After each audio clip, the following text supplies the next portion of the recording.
Using steroids for fat loss. First choice and approach for burning fat, but it can be effective if we use the right steroids and we have the right strategy in place. I've tasked Straight Cody with the research on scientifically which steroids are more effective for fat loss, so we can analyze it and come up with actual protocols of what steroids and stacks just on the androgen receptor would be most effective for burning fat. In order to qualify to be on this list, they've got to burn fat, they've got to be less estrogenic, and they've got to have or not cause water retention. They have to have some diuretic effect. So we're going to start with testosterone.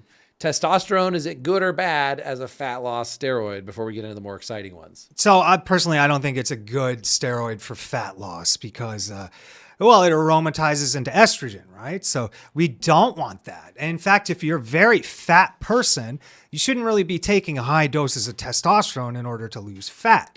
Because the fatter you are, the more estrogen dominant you are, more like a woman, right? In fact, they did a study on female to male transgenders. They gave them testosterone, right? And they actually ended up with more visceral fat over the long term, right? And then fat men are kind of like women, so you would have a similar result. That said, if you're deficient in testosterone, you will put on more fat. So you want to optimize testosterone, I think like a low dose TRT replacement dose, maybe 150 or something like that. It depends, right? You have to do your blood work. Okay, some testosterone, good for fat loss. Too much testosterone means too much estrogen and other testosterone-related side effects, to where it might be healthier, safer, and more effective to use these other steroids for fat loss that we're about to get into. Absolutely. And then testosterone, in some studies, it can reduce subcutaneous fat, but it didn't affect visceral fat at all, which brings us into our next steroid, the one that I do recommend for fat loss, which is Anavar. Or oxandrolone. Now, This is a very common one, maybe not super exciting because it's probably the first one you guys thought of when you thought of a fat loss steroid. Not that taking steroids is the best way to approach fat loss, but it can help a lot, and the choice of steroid can make a difference. Anavar is classically chosen by those who are preparing for a bodybuilding competition, which is, of course, where you want to have the lowest body fat to the extreme, or people who want to do transformations looking good for Instagram or for photo shoots or things like this, because Anavar doesn't hold water, doesn't cause water retention. It gives you some strength and stamina in the gym when you're dieting. And assuming that we're using steroids for fat loss, we're probably also dieting to some extent. Yeah. Which means that some of these steroids give their fat loss advantage to increasing performance, so you can still train even though you are calorie deficient. Yeah, so last I told you, testosterone didn't seem to reduce visceral fat.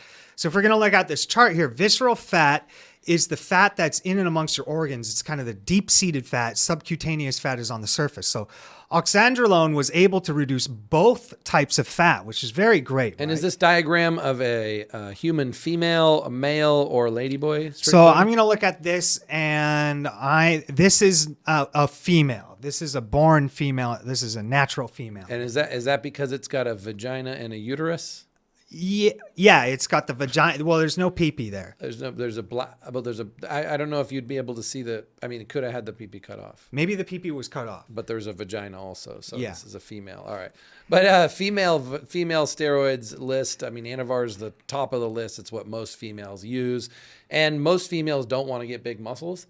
They're using the steroids to harden up, or they call it toning, and for fat loss. And so Anavar is an appropriate choice for this, especially because it's got low side effects for females. I still think SARMs are much healthier and safer for females. And you could pretty much put SARMs as right in here with Anavar, if you're going to add them to the list. So if we look at the charts here, it can actually even reduce extremity fat. So like fat on your limbs. Like if you got kind of like, if you're like, your shoulders to the side and you got kind of like, that fat right there, that can actually help reduce that. Jiggle, jiggle, jiggle. Yeah, that jiggly, that fat 5 foot, whatever the fuck. Yeah. So how does it do this, right? So it can actually decrease lipoprotein lipase. Lipoprotein lipase is basically something that takes exogenous fat, the fat that you eat, and actually it makes it go into your blood and can be stored as energy or fuel. So it can be used as energy or stored as fat or fuel. And there's actually these stores in your muscle that can actually store fat through lipoprotein lipase, right? Well, one of the mechanisms of action that it does this through isn't one that I really love, which is basically like what stimulants do on the adrenergic receptors and the catecholamines. Well, not yet. No, not yet. That's a separate function. With lipoprotein lipase, it's specifically just with the store. It's basically what you're eating. It's the digestion of that, right? So, so this is what's important. This is what's important. If you're dieting hardcore, for example, you're not eating carbs and you're going to the gym and you're taking Anavar, remember that because it decreases lipoprotein lipase, you're going to have less fat to use as storage and fuel. If you're not eating carbs at the same time, you're not going to have carbs or glycogen as fuel either. So what you do want to refeed with carbs around the workout if you're working out intensely. Otherwise, there might be, the propensity to catabolize, or you might actually lose a bit of muscle tissue, even though steroids or androgens are muscle sparing. This is important. Yeah, when we're dieting hard, we use steroids not to build muscle, because you can't build muscle if you're not eating enough protein, enough carbs, but we use it to protect the muscle that we have, so that when we're training, we're not breaking down our muscle into amino acids for fuel, and instead our body will be more likely to use fat for fuel. So another pathway to do that is through stimulants, which steroids do act a little bit like stimulants as far as the muscle cell is concerned and the whole body. Now that's the pathway that I'm not super excited about how steroids build fat, but burn fat, but that is one way that steroids burn fat. Yeah. So another thing too about lipoprotein lipase is its overexpression. So when you get a lot of it, can actually lead to insulin resistance, right? So that's when you're eating too much, too often, like when you're eating above satiety or when you're already full, right? So this is important too, because this might even help if you're trying to bulk, which we're eating a lot of food, but you don't want to get super fat. So you could use it for fat loss. You could also use it for bulking too. Yeah. When we're thinking about fat loss, there's 3 different angles. We want to prevent gaining more fat.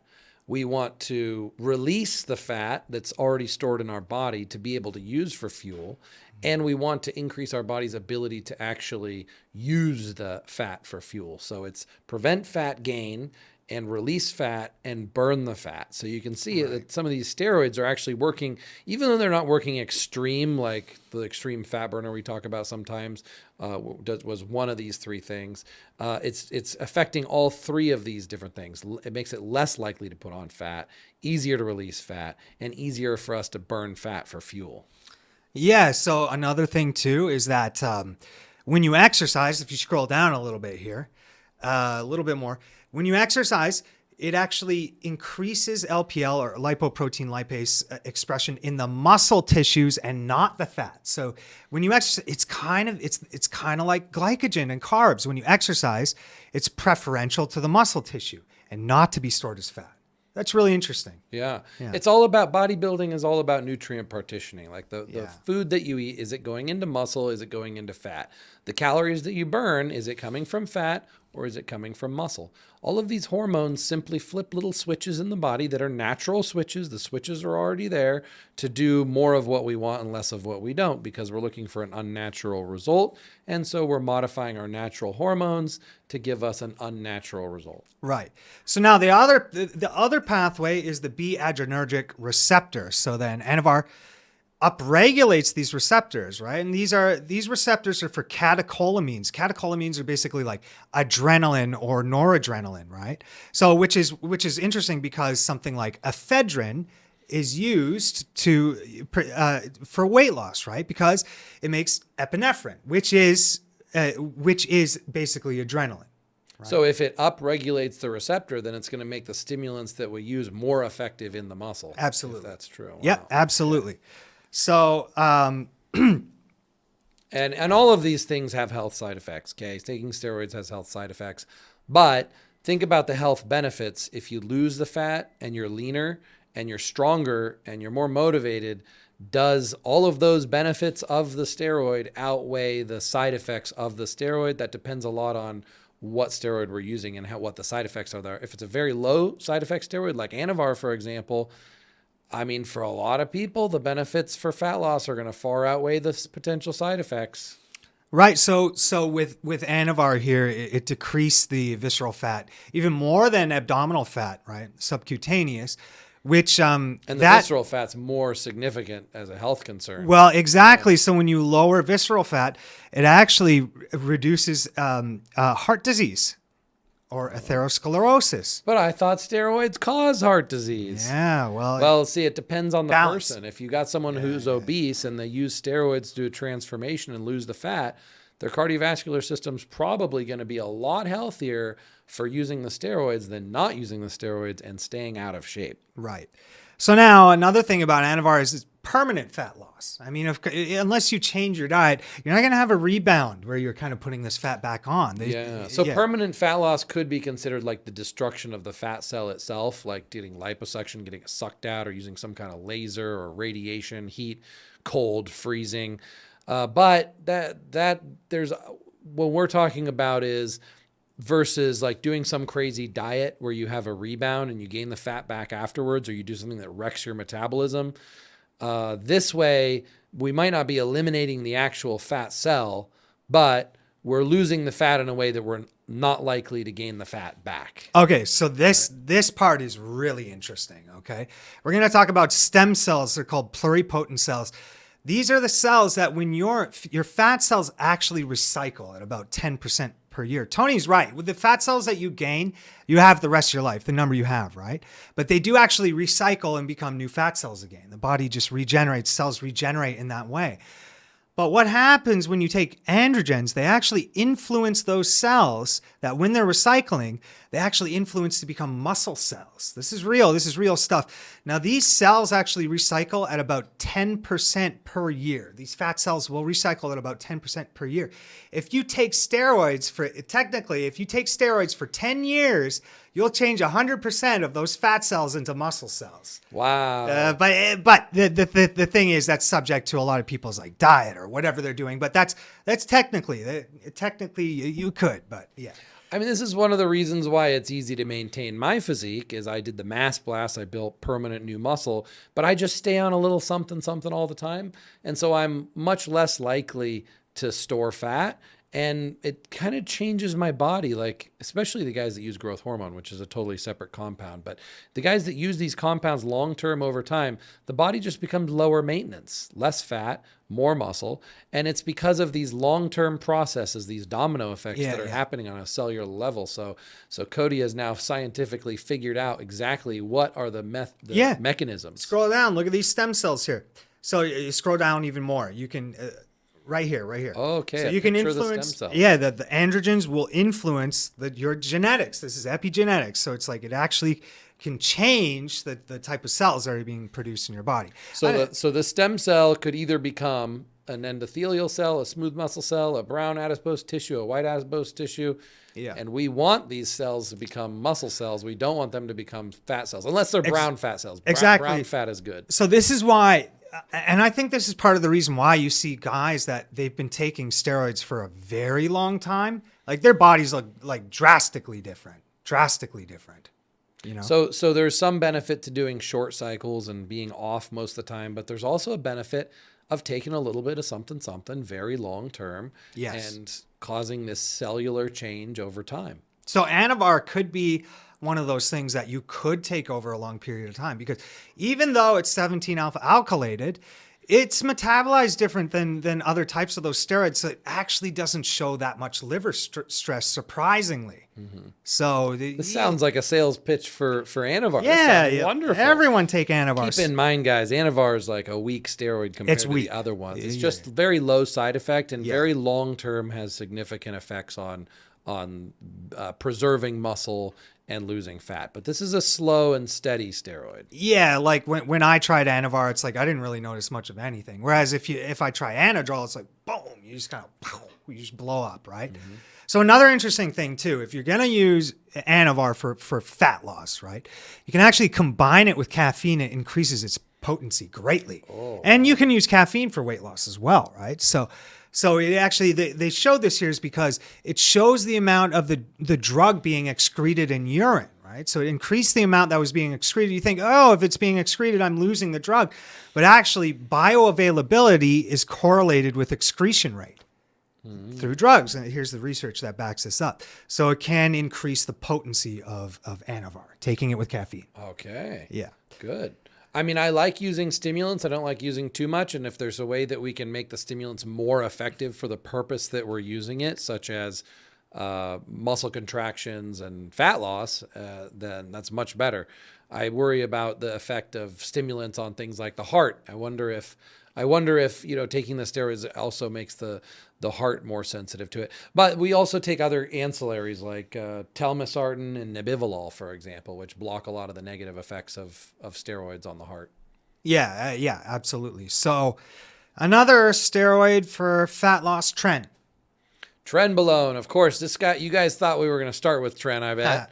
A lot of people take tren for fat loss, like that is their goal. My real world anecdotal report on tren is that it isn't the most amazing muscle builder, but it does have a special place for bodybuilders who are competing, who need to train really hard, but they're dieting, so it keeps their strength up. And it's very anti-catabolic across multiple different pathways. And it definitely increases like your aggression, and you feel like you're kind of on adrenaline or stimulants a lot of the time. So, I mean, you kind of feel like your body's in fat burning mode, but you also feel like your body's in kind of fight or flight mode at the same time. So this is why I'm glad it wasn't at the top of the list, because I think Anavar was a much safer alternative. Yeah. But what are the unique things about tren that make it effective for fat loss? Okay, so with rats, like over 6 weeks, 50% reduction in fat, right? So, but it actually reduced subcutaneous fat more than visceral fat. So that's kind of maybe why Anavar has a bit of an advantage, right? So, but or a combination of both, Anavar to maybe reduce some kinds of fat, tren to reduce others. That's what we call a stack. Right. So then tren also improves insulin sensitivity as well. So that's important. Really good. If you increase insulin sensitivity, which is one of the most important things you can do, and you can do that without taking steroids, that's something that can be done through lifestyle changes, then everything that we eat is more likely to go into our muscle and less likely to go into fat. Yeah, exactly. And if you're really, really trying to get big, taking tren with insulin and a fuckload of calories, like that's a bit of a magic recipe right there. Okay. Welcome to the mass blast. Okay. So now here's one thing about tren. Even though it showed like a lot of studies for reducing visceral fat, and it doesn't aromatize into estrogen, it has a very high affinity for progesterone. Okay. So now the thing about progesterone is it actually reduces the amount of beta adrenergic receptors. And those are the receptors that when agonized with catecholamines, like adrenaline, it reduces body fat or it burns fat, right? So here's what I think I kind of have a bit of a theory about this is like you can lose weight from tren, but because it's progestogenic, you might have a little bit of a rebound of weight gain because of the reduction in the B adrenergic receptors compared to Anavar. So maybe the PCT for tren is to take Anavar. Exactly. That's brilliant, Tony. So actually, I want to know, this is a good question here, is like people who have taken Anavar, did you notice like, okay, you maintained that weight loss after you stopped? And people who took tren for weight loss, did you put weight back on after you stopped tren? Okay, this is what I want to know. I want you guys to answer that. Now, the other one, the last one, here we're going to talk about Winstrol. Okay, Winstrol. Now, Winstrol I like for clients because they lose the water. It's got a lot of side effects, so I don't recommend it often. But for a client that has that needs the psychological benefit of being able to see the effects, like look in the mirror and every day their body is changing, even though some of that is water, not necessarily fat, that can be very motivating, very inspiring, and the client's much more likely to adhere to the plan and believe in the strategy. So I really like the effect, the diuretic effect of Winstrol.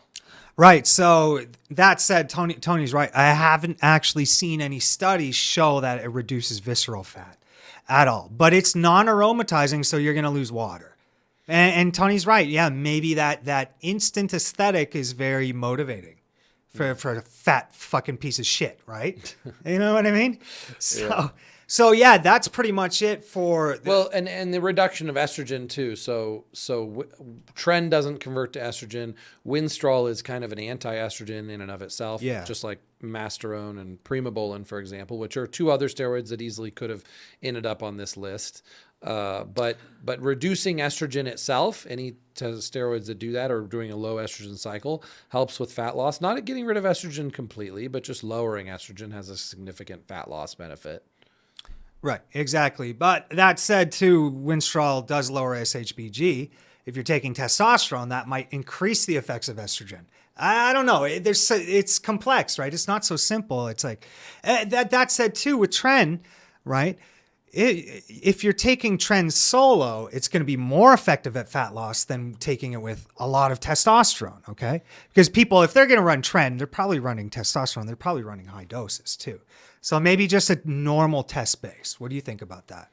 Well, I see guys who run Tren without test and keep their estrogen very low end up really dry and hard, and they do get the competition look. Yeah. However, they have a harder time getting as much muscle fullness, and that fullness can help give the appearance of less fat too, because if the muscles are pumped and full, because estrogen and testosterone do that, then they look like they're leaner because the skin gets tighter, get more of a pump.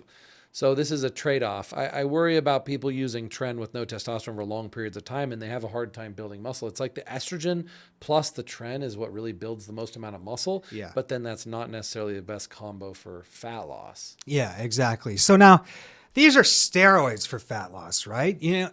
But are they the most effective thing for fat loss? I don't think so. My personal opinion, DNP and Adderall. Oh, we're gonna blank that word out. It's D. It starts with a D, and the other thing is Adderall. Okay, we don't need to censor it. We only said it one time. But, okay. But you make a good point, Cody, in that there are so many more powerful fat loss drugs out there than steroids. So to use steroids for the primary purpose of fat loss, I don't think is a good idea. But to use it for the secondary benefits of fat loss and to incorporate the steroids intelligently into a protocol or a cycle that addresses fat loss across multiple pathways and is also focused on being anti-catabolic, not just trying to build muscle. Because when we're trying to cut, trying to lose fat, we're also trying to preserve muscle. This is the most important thing. Preserve. Otherwise, you could just fast. If you want to lose fat, just don't eat. But guess what? You're going to lose muscle too, depending on how much muscle you have. The more muscle you have, you fast, you're going to lose all your muscle. Well, wait. And using things that are anti-catabolic will help preserve the muscle. And it's all about the ratio. It's not just about weight loss. Nobody really should just be focused on weight loss. You still want to, unless you're really obese, you still want to focus on preserving the muscle that you have at the very least. Right, because the more muscle you have, the easier it is to burn fat. Right? Yes. So, but that said, when you are fasting, the growth hormone release does help preserve muscle. But it's like if you stop eating, you're not taking in any carbs and you're not exercising, you're going to become very deflated. And if your muscles don't have that glycogen fuel, then you're in a state of catabolism, right? Yeah, if you deplete your glycogen and then your body has to choose between either carbs for fuel, which you don't have, or muscle protein broken down into glycogen, carbs, and we don't want that to happen, or body fat. And the problem is burning fat for fuel takes the body time versus it can break down muscle very quickly and use that for fuel. So whenever you're in a fasted state or in a state where you're depleted and you train really hard or you put your body under stress, your body's going to try to take from your muscle. And that's why we use the chemistry to do that. In certain situations, adding carbohydrates in as an anti-catabolic as well is very helpful. It depends on how much muscle you have, how depleted you are, how fast your metabolism is. These are all factors. But I hope you learned enough from this to understand that steroids do help burn fat. Cody has now given you some of the scientific basis for how they burn fat. They shouldn't be relied on entirely just for burning fat, but they're an effective part of a stack or a protocol for fat loss that shouldn't be ignored. And we should choose the steroids that have the least amount of side effects compared to the benefits they give us for our goal in this case, which is fat loss. A day natty is a day wasted. Be swell and swole, friends of freedom, pioneers of human evolution.